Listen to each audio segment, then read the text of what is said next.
गणेश पूजा में सबसे पहले गणेश जी का प्रतीक चिन्ह स्वास्तिक बनाया जाता है। गणेश जी प्रथम पूज्य देव हैं, इस कारण पूजा की शुरुआत में स्वास्तिक बनाने की परंपरा है। स्वास्तिक बनाकर पूजा करने से सभी धर्म कर्म सफल होते हैं और जिन मनोकामनाओं के लिए पूजा की जाती है वे इच्छाएं भगवान पूरी करते हैं। जानते हैं भगवान गणेश के प्रतीक चिन्ह के बारे में। रिद्धि सिद्धि के दाता भगवान गणेश अपने भक्तों पर बहुत जल्द प्रसन्न हो जाते हैं। विघ्नहर्ता कहे जाने वाले भगवान गणेश को लेकर शास्त्रों में कई सारी कथाएं प्रचलित हैं, जैसे कैसे भगवान गणेश को गज मुख प्राप्त हुआ, कैसे भगवान गणेश का एक दांत टूटा, क्यों भगवान गणेश मूषक की सवारी करते हैं, भगवान गणेश पर तुलसी क्यों नहीं चढ़ाई जाती, यहाँ तक कि भगवान गणेश को भोग में मोदक अत्यंत प्रिय क्यों हैं। हिंदू धर्म में भगवान गणेश को किसी भी शुभ कार्य से पहले पूजा जाता है। ऐसा मान्यता है भगवान गणेश को सबसे पहले पूजने पर हर शुभ कार्य बिना बाधा का सफल होता है। आज हम जानेंगे भगवान गणेश के प्रतीक चिन्हों के पौराणिक रहस्य के बारे में। भगवान गणेश सबसे पहले क्यों पूजे जाते हैं। भगवान गणेश को सबसे पहले पूजे जाने को लेकर कई कथाएं हैं, जिनमें से एक कथा के अनुसार जब भगवान शिव ने भगवान गणेश का सिर धड़ से अलग कर दिया था तो माता पार्वती बेहद क्रोधित हो गई थी और उनका सिर लगाने के बाद भी जब नहीं मानी तो भगवान शिव ने माता पार्वती को वचन दिया कि उनका पुत्र गणेश कुरूप नहीं कहलाएगा बल्कि सभी देवी देवताओं में सबसे पहले पूजे जाएंगे। तभी से यह परंपरा चली आ रही है। ओम में गणेश का वास।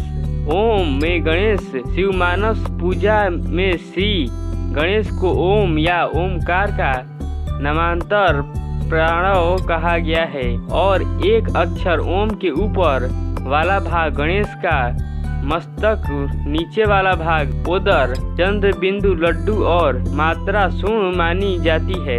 मूषक की सवारी क्यों करते हैं भगवान गणेश। पौराणिक कथा के अनुसार प्राचीन समय में सुमेरु अथवा महामेरु पर्वत पर सौभारी ऋषि का बेहद मनोरम आश्रम हुआ करता था। ऋषि अपनी बेहद रूपवती और पतिव्रत पत्नी मनोमयी के साथ वहां रहते थे। एक दिन की बात है, सौभारी ऋषि लकड़ी लेने वन गए। उस समय मनोमयी गृह कार्य में व्यस्त थी। तभी वहां एक दुष्ट क्रोच नामक गंधर्व आया। वो मनोमयी को देख अपना आपा खो बैठा।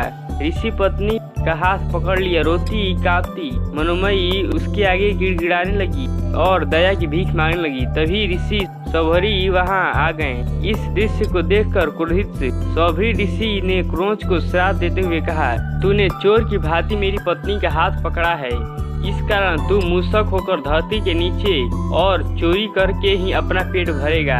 डर से कांपता गंधर्व मुनि से प्रार्थना करने लगा और बोला, दयालु मुनि, अविवेक के कारण मैंने आपकी पत्नी के हाथ का स्पर्श किया था, मुझे क्षमा कर दें। ऋषि ने कहा, मेरा श्राप व्यर्थ नहीं होगा। तथापि द्वापर में महर्षि पराशर के यहाँ गणपति देव गजमुख पुत्र रूप में प्रकट होंगे, तब तू उनका वाहन बन जाएगा। इससे देवगण भी तुम्हारा सम्मान करेंगे। मोदक का भोग। मोदक का अर्थ मोद यानी आनंद व क का अर्थ होता है छोटा सा भाग, अतः मोदक यानी आनंद का छोटा सा भाग भगवान गणेश को सबसे प्रिय मोदक है। मोदक का भोग भगवान गणेश को प्रसन्न करने के लिए लगाया जाता है। भगवान गणेश के हाथों में रखे मोदक का अर्थ है कि उस हाथ में आनंद प्रदान करने की शक्ति है।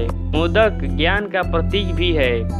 इतना ही नहीं, मोदक को ज्ञान का प्रतीक भी माना गया है। जिस तरह धीरे धीरे और थोड़ा थोड़ा मोदक खाने से उसकी मिठास बढ़ती जाती है और अंत में उसे खाने के बाद आनंद की प्राप्ति होती है, ठीक उसी तरह ज्ञान मोदक को लेकर शुरू में लगता है कि ज्ञान थोड़ा सा ही है, लेकिन बाद में समझ आता है कि यह ज्ञान अथाह है। भगवान गणेश के सूंड का महत्व। भगवान गणेश की सूंड को लेकर मान्यता है कि सूंड को देखकर दुष्ट शक्तियां डरकर आग से अलग हो जाती है। मान्यता के अनुसार सुख समृद्धि व ऐश्वर्य की प्राप्ति करने के लिए गणपति की दाईं तरफ मुंडी सूंड की पूजा करना चाहिए। वहीं अगर किसी शत्रु को पराजित करना हो तो बाईं तरफ मुंडी सूंड की पूजा करना चाहिए। गणेश जी का नाम लंबोदर कैसे पड़ा? भगवान गणेश को मोदक बहुत प्रिय है। मोदक के प्रेमी गणेश जी का पेट बहुत बड़ा है, इसी कारण इन्हें लंबोदर भी कहा जाता है। भगवान गणेश के अन्य अंगों के बारे में, गणपति का हाथी जैसा सिर होने की वजह से उन्हें गजानन कहा जाता है। उनके बड़े कान इस बात के सूचक हैं कि हमें कान का कच्चा नहीं सच्चा होना चाहिए।